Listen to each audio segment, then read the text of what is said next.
hari yang lalu viral isu Tuhan, yaitu kabut tebal yang menyelimuti dunia ini akan terjadi pada tanggal 15 Ramadan 1441 Hijriah.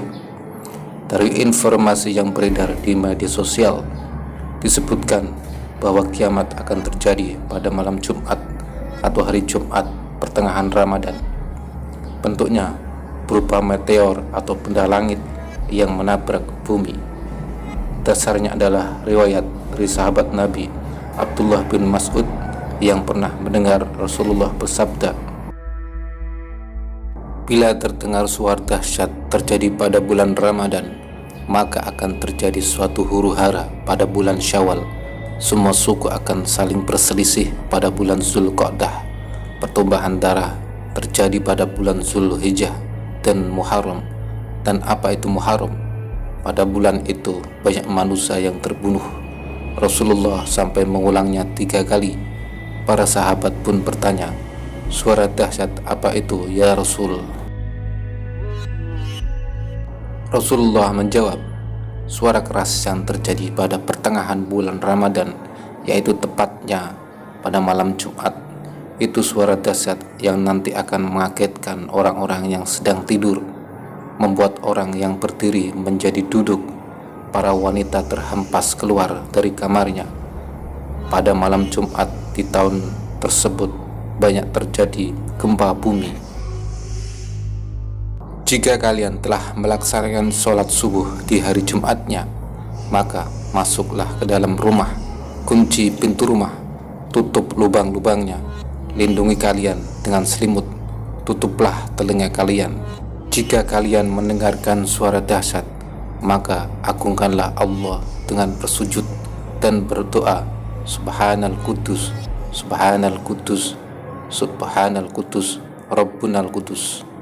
Orang yang melakukan hal tersebut akan selamat, dan yang tidak melakukannya akan celaka." Abdul Rahman, peneliti sains antariksa Lembaga Antariksa Penerbangan Nasional 8, kepada Liputan 6 mengatakan bahwa tidak ada dalil agama yang mengindikasi bahwa Tuhan akan terjadi pada tanggal 15 Ramadan kali ini.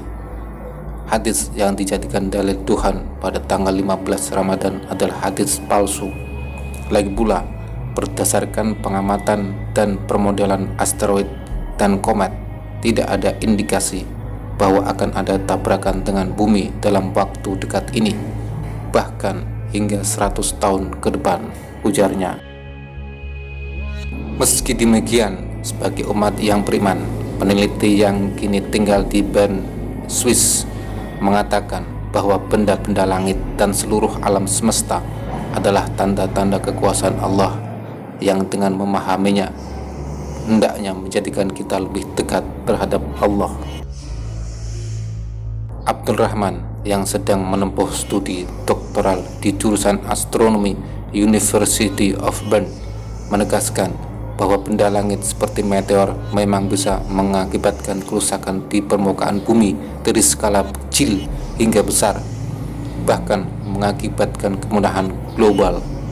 Ini bisa terjadi kapan saja, maka kita sebagai orang yang beriman harus bersiap menghadapinya, kata Abdul Rahman. Abdul Rahman menyebut sebagai seorang muslim, ia merasakan banyak manfaat belajar ilmu astronomi. Alam adalah ciptaan Allah, Sang Pencipta, yang dibuatnya untuk manusia. Karena itu, ia mengingatkan segala peristiwa yang terjadi di dalamnya seharusnya bisa diambil manfaat untuk manusia. Lebih mengenal alam akan seharusnya menjadikan iman kita bertambah, sebab fenomena alam adalah tanda-tanda kebesaran Allah di alam semesta, ujarnya. Fenomena alam menunjukkan keesaan Allah sebagaimana tertera dalam Quran surat Al-Anbiya ayat 22. Laukana fihima alihatun illallahu lafasadata fasubhanallahi rabbil arsy amma yasifun, yang artinya kurang lebih, sekiranya ada di langit dan di bumi Tuhan-Tuhan selain Allah, tentunya keduanya itu telah rusak binasa. Maka Maha Suci Allah yang mempunyai arsy daripada apa yang mereka sifatkan. Tidak ada yang mampu mengatur alam semesta kecuali Allah Sang Pencipta, dan Sang Pencipta pasti hanya satu, karena jika tidak, maka alam tidak akan sempurna dan tertata secara harmonis. Dan ini ada keterangannya dalam Al-Quran, ujarnya menegaskan,